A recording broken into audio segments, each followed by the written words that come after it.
Bismillahirrahmanirrahim. Assalamualaikum warahmatullahi wabarakatuh. Saudara-saudara sekalian yang saya hormati, materi kita hari ini adalah berbicara tentang konsep dasar dari evaluasi pembelajaran. Sebagaimana yang kita ketahui bahwa setiap program pembelajaran mencakup 4 komponen yang tidak terpisahkan karena ini menjadi komponen utama. Yang pertama adalah ada tujuan.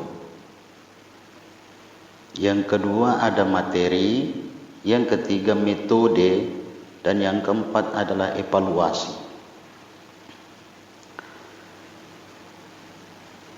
Keempat komponen ini adalah saling terkait antara satu dengan yang lain.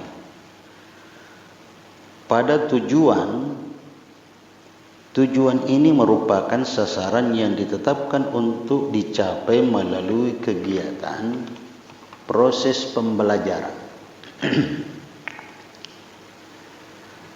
Tujuan berisi rincian kemampuan ataupun kompetensi yang ditargetkan dapat dicapai siswa pada akhir program pembelajaran. Sedangkan materi merupakan bahan atau isi yang dipelajari siswa atau dibelajarkan kepada siswa dalam rangka mencapai tujuan. Materi atau isi dapat berupa pengetahuan atau keterampilan. Nah, dalam rangka mencapai tujuan tersebut, proses pembelajaran materi dilaksanakan dengan menggunakan strategi atau metode tertentu. Dengan demikian, metode merupakan cara yang ditempuh untuk melakukan pembelajaran sesuai dengan karakteristik materi dan keadaan siswa. Nah, tercapai tidaknya tujuan atau capaian yang ditetapkan dalam pembelajaran itu hanya dapat diketahui melalui kegiatan khusus yang disebut dengan evaluasi. Nah, dalam pembahasan evaluasi ini ada beberapa istilah yang harus kita pahami terlebih dahulu. Yang pertama adalah kata evaluasi itu sendiri. Kata evaluasi berasal dari bahasa Inggris, yaitu evaluation, yang mengandung kata dasar value atau nilai. Ketika orang berbicara tentang value atau nilai dalam istilah evaluasi, maka nilai tersebut merupakan suatu keyakinan bahwa sesuatu itu adalah baik atau buruk, benar atau salah, kuat atau lemah, cukup atau belum cukup, dan sebagainya. Maka secara umum evaluasi diartikan sebagai suatu proses mempertimbangkan sesuatu hal atau gejala dengan mempergunakan patokan-patokan tertentu yang bersifat kualitatif. Misalnya baik, tidak baik, kuat, lemah, memadai, tidak memadai, tinggi, rendah, dan sebagainya.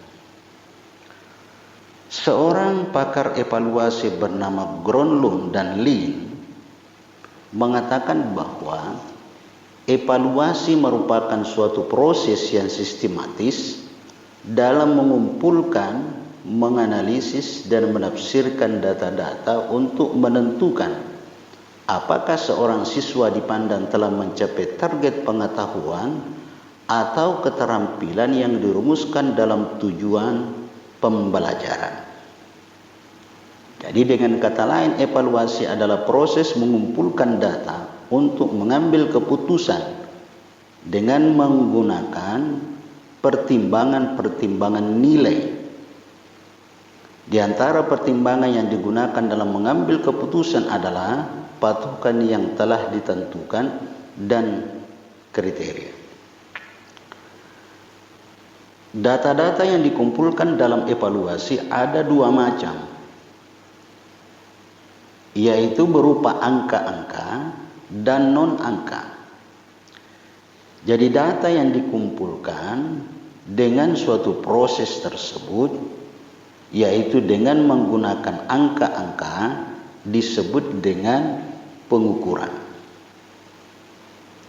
Sebaliknya data yang dihasilkan non-angka dikumpulkan dengan suatu proses yang disebut dengan non-pengukuran. Jadi evaluasi menghasilkan data angka dan non-angka. Nah, karena itu kita perlu memahami istilah berikutnya yang berkaitan dengan konsep dasar evaluasi. Yang kedua adalah asesmen. Jadi selain dari istilah evaluasi yang digunakan untuk mengetahui apakah capaian pembelajaran itu sudah tercapai seluruhnya, maka ada istilah lain yang disebut dengan asesmen. Jadi istilah asesmen ini sangat populer dalam kurikulum 2004 atau yang sebelumnya populer dengan sebutan kurikulum berbasis kompetensi.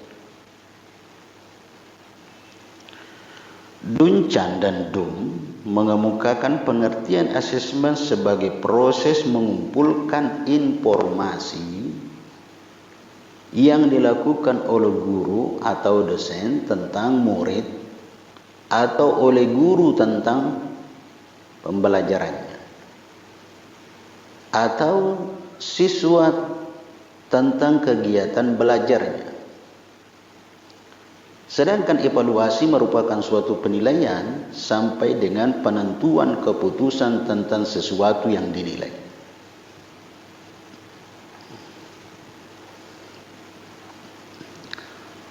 Menurut Nur, pengertian asesmen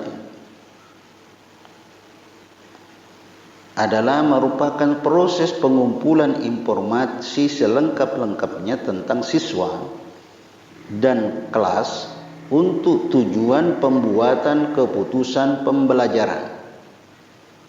Sedangkan evaluasi adalah proses pembuatan suatu keputusan, pemberian nilai tentang suatu program, pendekatan atau kerja siswa.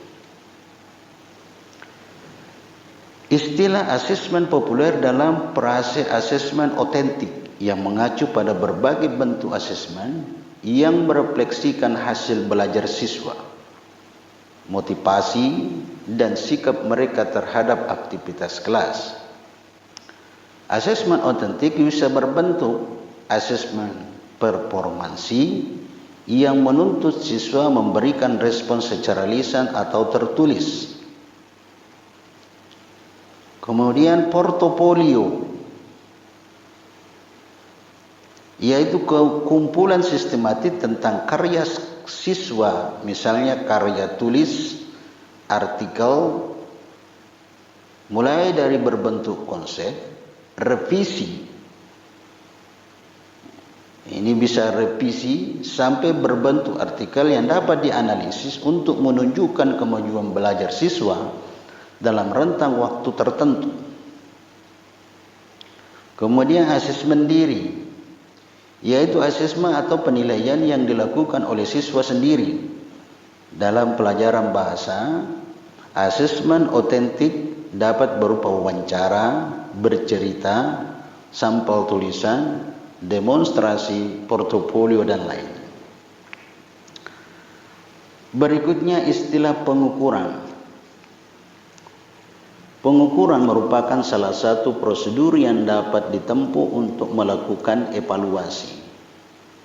Maksudnya, pengukuran dilakukan dalam rangka mengumpulkan informasi dan data yang diperlukan dalam rangka membuat keputusan dalam evaluasi.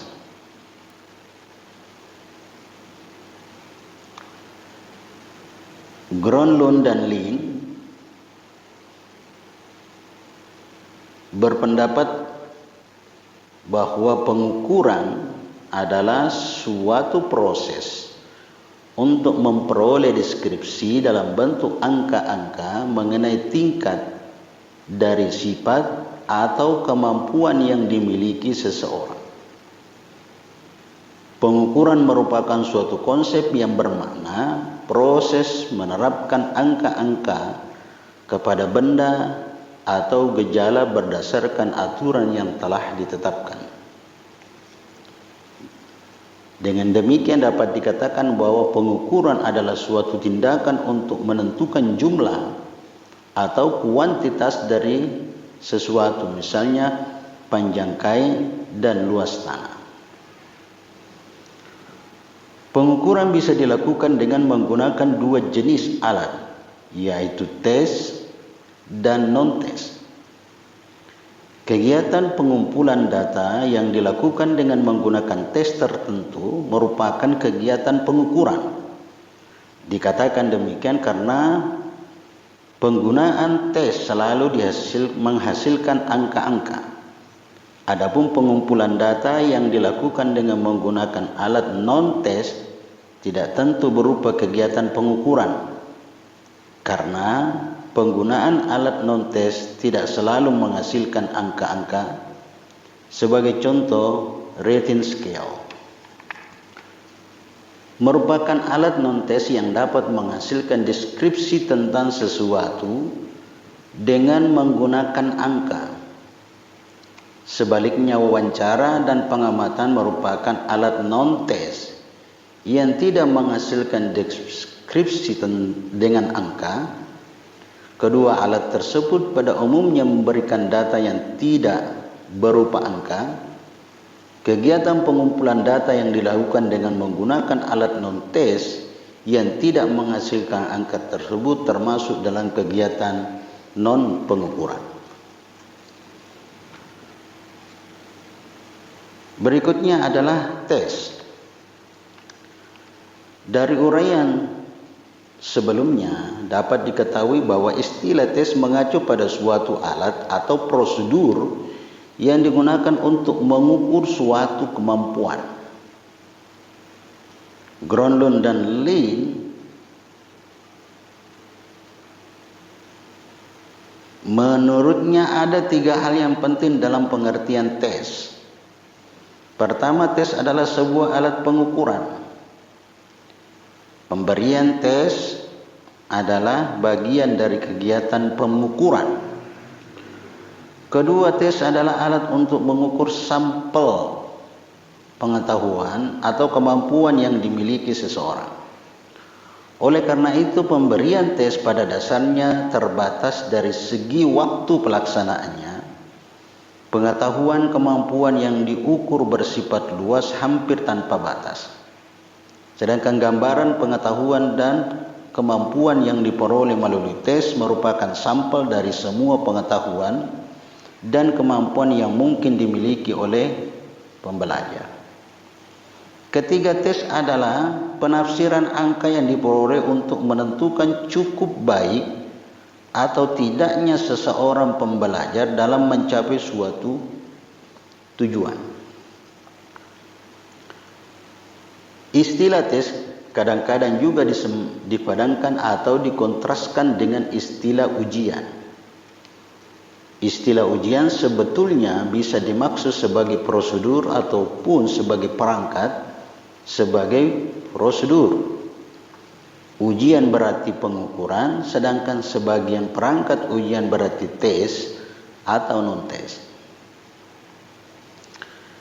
Jadi berdasarkan uraian di atas bahwa evaluasi merupakan konsep yang lebih umum yang di dalamnya mencakup konsep pengukuran dan tes. Agar dapat diperoleh pemahaman yang lebih jelas, berikut ini diformulasikan ulang definisi ketiga istilah tersebut. 1. Evaluasi.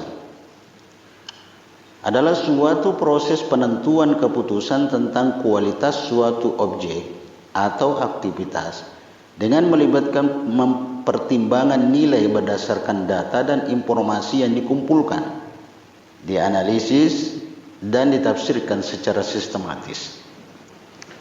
2. Pengukuran merupakan bagian dari evaluasi yang berupa prosedur pengumpulan data dan informasi numerik yang diperlukan sebagai salah satu pertimbangan pengambilan keputusan dalam evaluasi. 3. Tes adalah salah satu jenis alat yang memperoleh data numerik atau alat untuk melakukan pengukuran yang hasilnya dimanfaatkan sebagai salah satu bahan pertimbangan dalam melakukan evaluasi.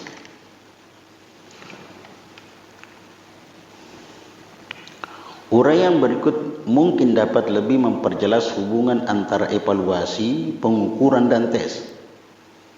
Seorang guru bahasa ingin melakukan evaluasi terhadap kemampuan menyimak bahasa Arab pada para muridnya untuk menentukan apakah perlu memperbanyak kegiatan dan latihan menyimak. Jika dalam evaluasi itu ternyata para siswa mempunyai kemampuan menyimak yang masih rendah atau dalam kata lain di bawah standar yang ditetapkan, maka guru perlu meningkatkan latihan-latihan menyimak bagi siswa. Dalam kaitan ini, guru menghadapi dua hal penting.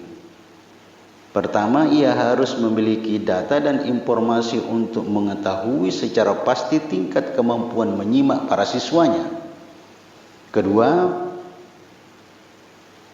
guru perlu memiliki kriteria tentang tingkat kemampuan yang dianggapnya telah memenuhi syarat atau belum. Untuk memecahkan masalah yang pertama, perlu guru mempertimbangkan dan mengumpulkan data yang bisa menggambarkan secara akurat tingkat kemampuan menyimak para siswanya.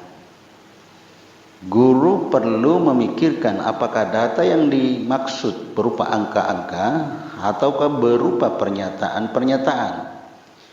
Jika data berupa angka dipandang lebih akurat dalam menggambarkan tingkat kemampuan menyimak, maka guru melakukan pengukuran. Dalam hal ini, guru berpikir bahwa alat yang dipandang tepat untuk mengukur kemampuan menyimak itu berupa tes. Oleh karena itu, guru perlu menyiapkan tes yang akan digunakan untuk mengukur kemampuan menyimak bahasa Arab siswa. Masalah kedua yang dihadapi guru adalah kriteria yang digunakan untuk menentukan bahwa tingkat kemampuan siswa yang berwujud data angka-angka tersebut dipandang mencukupi sesuai dengan tujuan yang telah ditetapkan. Penggunaan kriteria dan pertimbangan-pertimbangan tertentu untuk menafsirkan data angka yang telah diperoleh merupakan kegiatan evaluasi. Hal ini tidak terdapat dalam pengukuran.